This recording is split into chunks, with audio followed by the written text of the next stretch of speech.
I do have one question actually. Okay. Yeah.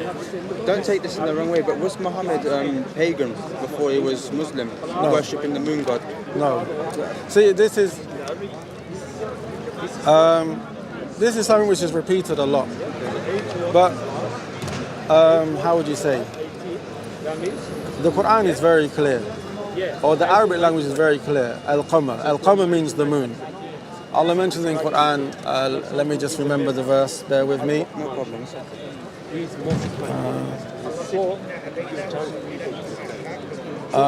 The Quran clearly forbids the worship of the sun, the moon, the stars, etc.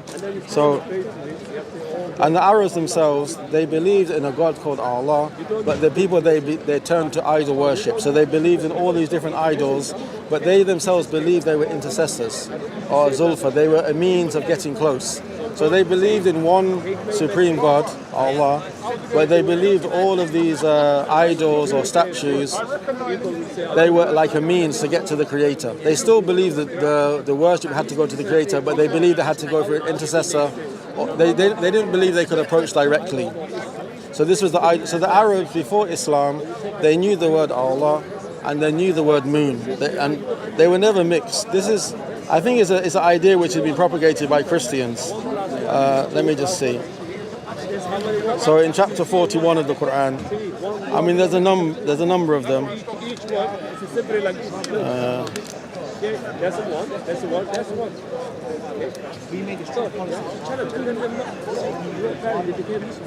Okay, so the Quran says, this is chapter 41, verse,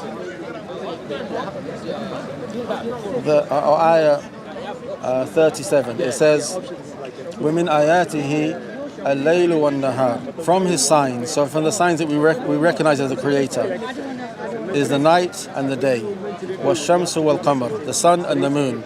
So basically saying, if a person reflects upon the night and the day, how they alternate, how the night is peaceful, how we take rest, how the day we go and earn our livelihood, we live our lives, etc., how they alternate the times, etc. If a person contemplates upon the sun, the fact that it gives us light, the fact that it gives us heat, etc., the moon and the effects it has on the planet, etc., this is signs that there must be a God, there must be a purpose.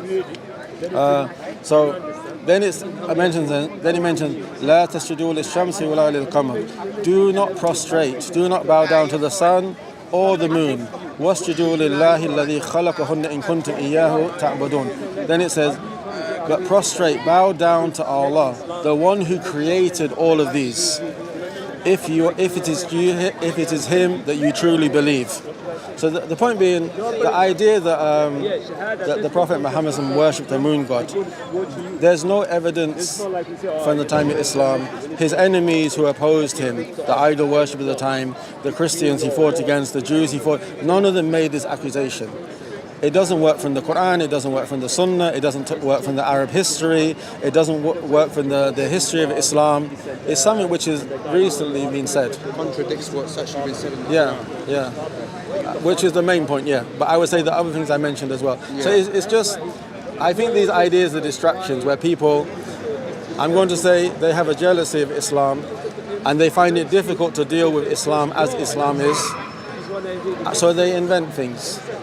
Islam says this, Islam says this.